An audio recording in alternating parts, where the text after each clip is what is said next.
You want to welcome everyone and you want to identify your team leaders. This is our way to recognize everything you do to help make our company successful, even in trying times. Share your business cards. Tell everybody about what you do and the services that you offer.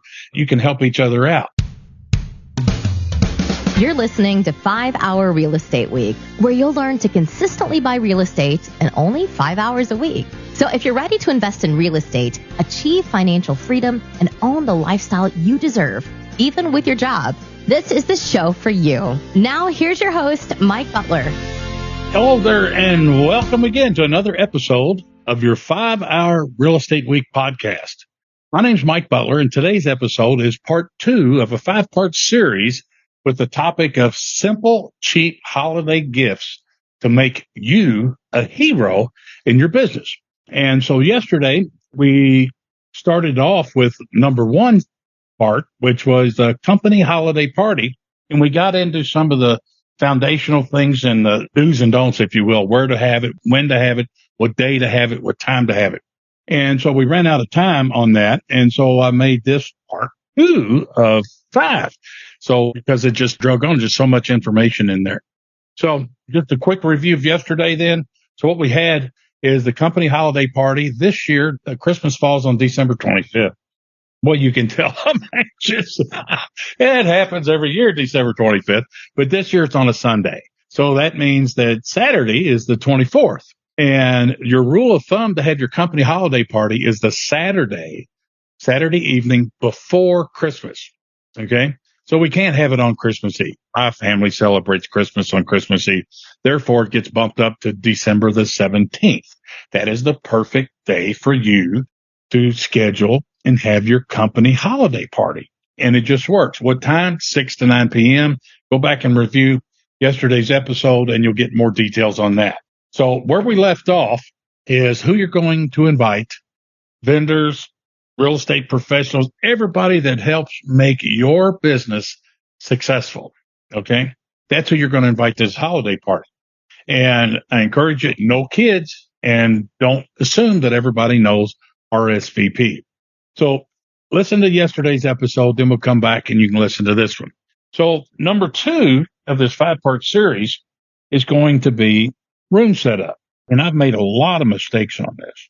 And on the room setup, I want to give credit where credit's due.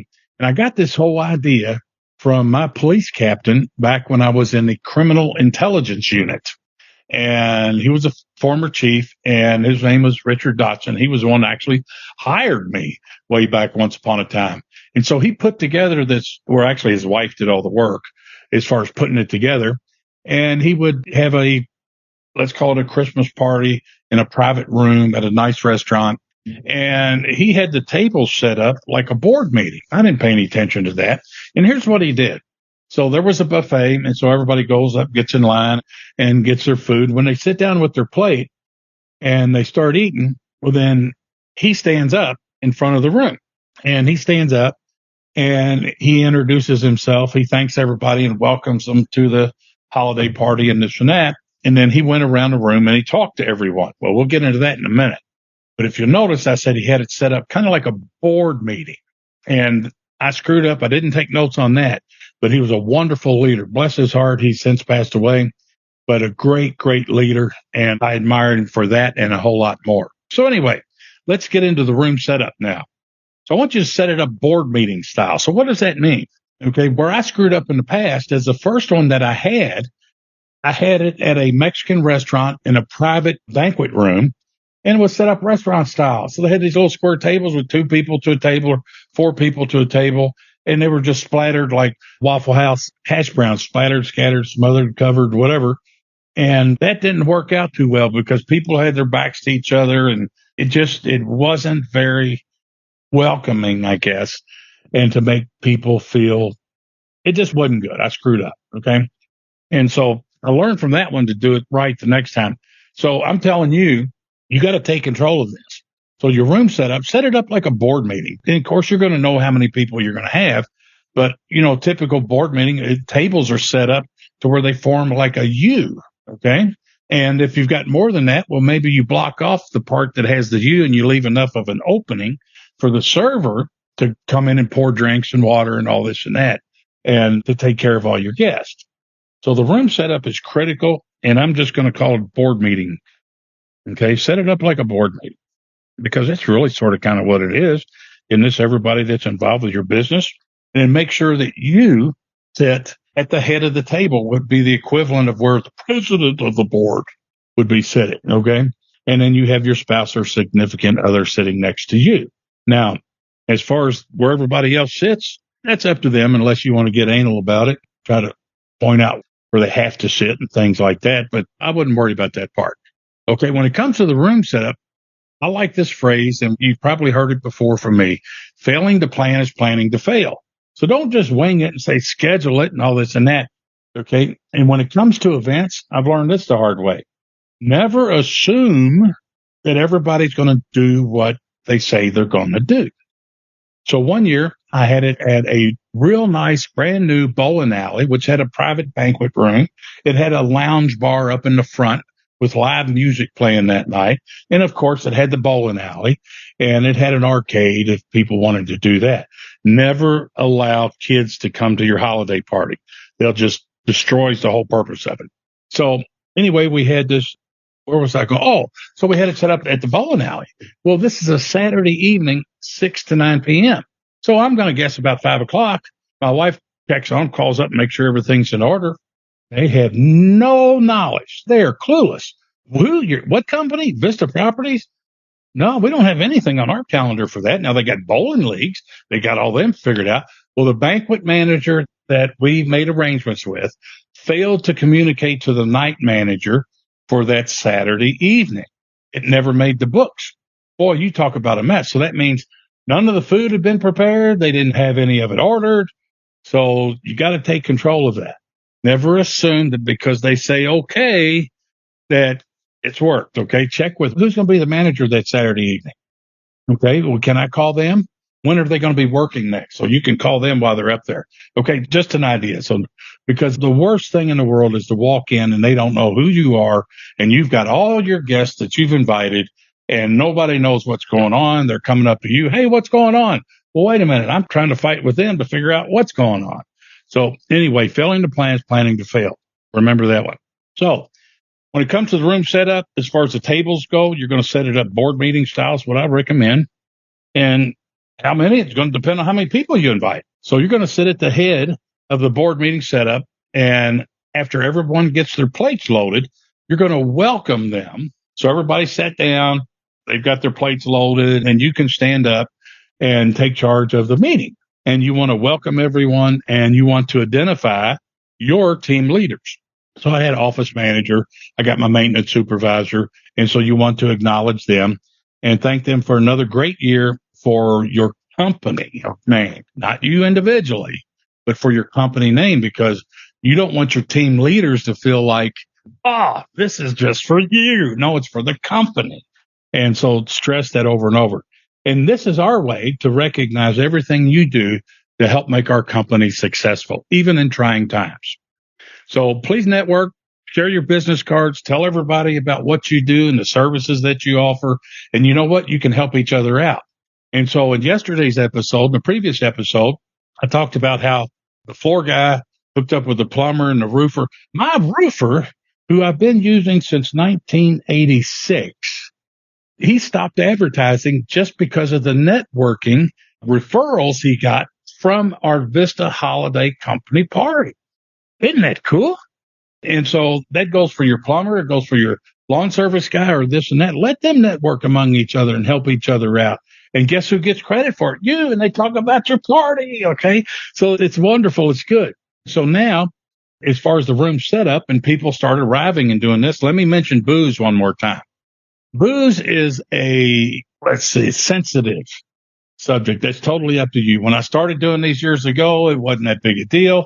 And I pretty much had an open bar, and I got spanked with my bar bill. It was well over $1,000. Okay. So the lesson learned then was the next year I did it at the Mexican restaurant in their private banquet room. I put Bud Light in there and Miller Lite. That was it. No other beers. Okay. And then we selected like a cheap wine that they could have if they wanted a wine. And I might have done one bourbon. I'm not sure, might not have done that, or made the bourbon they had to pay for. Any hard liquor they got to pay for. So today, in today's world, we do probably the Bud Light, Miller Lite, some kind of cheap wine. And if they want hard liquor, they can get that somewhere. They can go to the bar and get it or what have you. We're not buying hard liquor. And then if you're booze free, which I haven't had a drink in a long time, I used to work hard, play hard, but I just choose not to. Okay. But anyway, you can do a booze free party. But if you're going to label it a holiday party, gosh, those police parties and stuff we had, there was booze everywhere. But anyway, that's totally up to you. It's your call. So encourage them to network, ask them to bring their business cards and tell everybody about what you do and this and that. So once they have started eating and you get your belly full a little bit, then you're going to stand up. And here's where the important part comes as far as actually the handling of the meeting itself. Okay. So you get to stand up. Don't sit down and do it. You stand up and start on one side, like to your right or to your left. It doesn't matter, but start on one side. And then what you're going to do is you're going to go around the room and you're going to mention and identify each person. So like my electrician was Benny Lewis, bless his heart, he's since died, but he brought his wife. Okay. So I go over here and I say, hey, I want to thank Benny Lewis right here. Benny, raise your hand there. Tell everybody. Yep. Benny's our electrician, Big Ben Electric.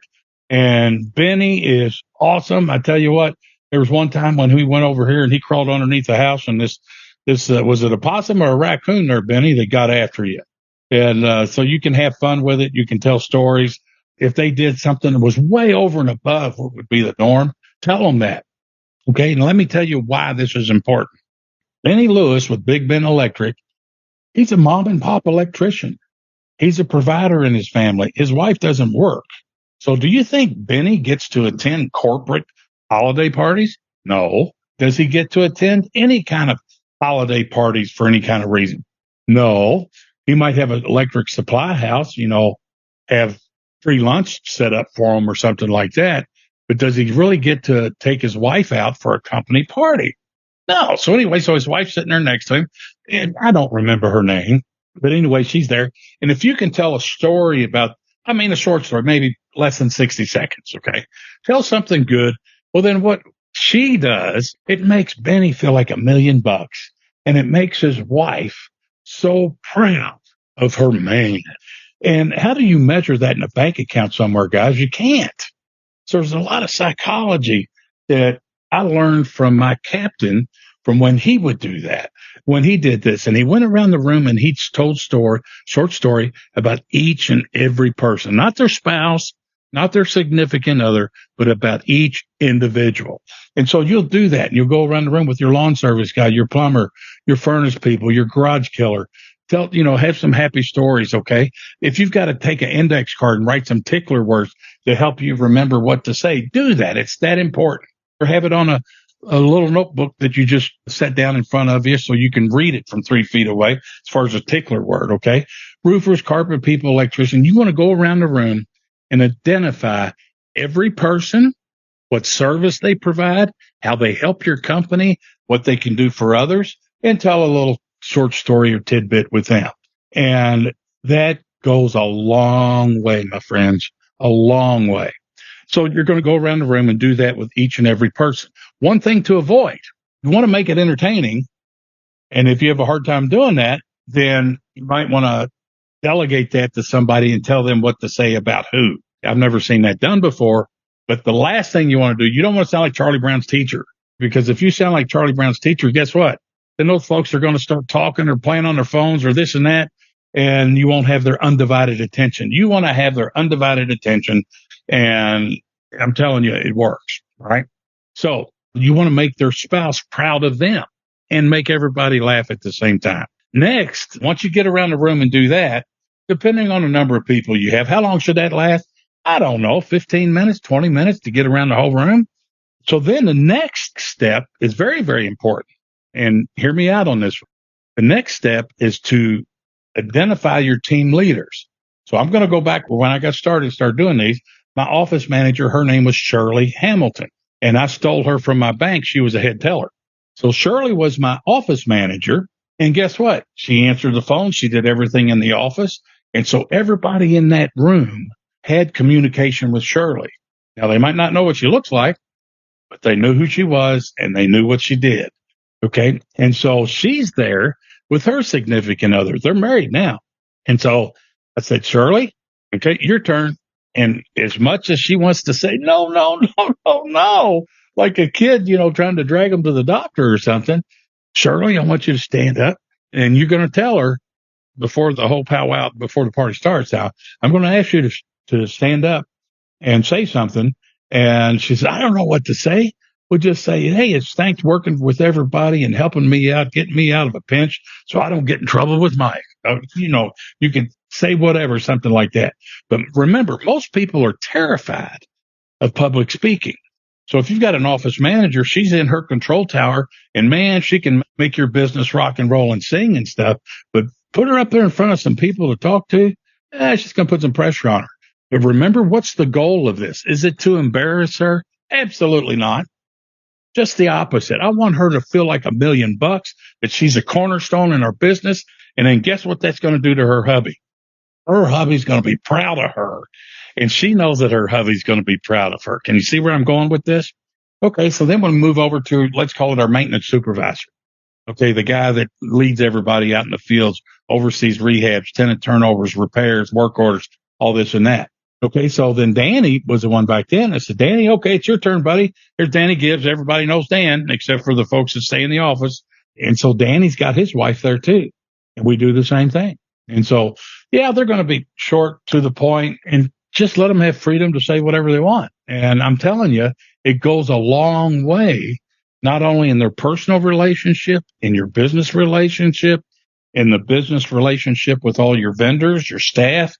I mean, it's powerful. I love it.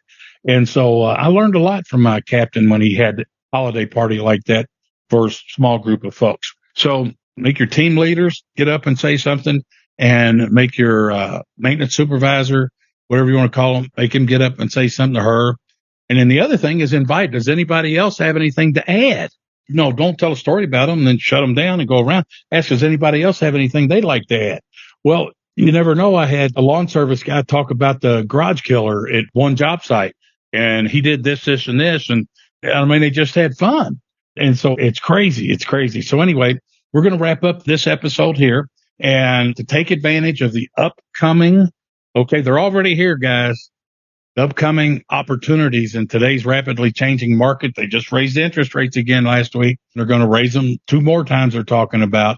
So now is the time to polish your skills, to learn how to take over payments properly, the right way, and stay below the radar. How would you like to step in and take over payments on a 2.1% fixed rate loan? I can show you how to do it and hold your hand and make sure you do it the right way. Just go to jumpinloans.com and enter coupon code JUMP22, all small case. Jumpinloans.com. You'll see everything there where it says coupon code. Just enter JUMP22. And you'll get 50% off, and we'll ship it out to you the next business day. So that wraps up this one. Then the next episode, we're going to get into the actual gifts that you're going to give to your staff and to your vendors, and how to do that and to kill 6 birds with one rock. How you like that? So that'll be part 3 of this 5-part series. Adios. See you on the next one. Glad you joined us for another episode of 5-Hour Real Estate Week. The best thing you can do now is put this information to action. To help you get started, Mike created a free resource for you called How to Buy 50 Houses a Year, Even with Your Job. Download it now by going to mikebutler.com/50 houses. And we'll see you on the next episode.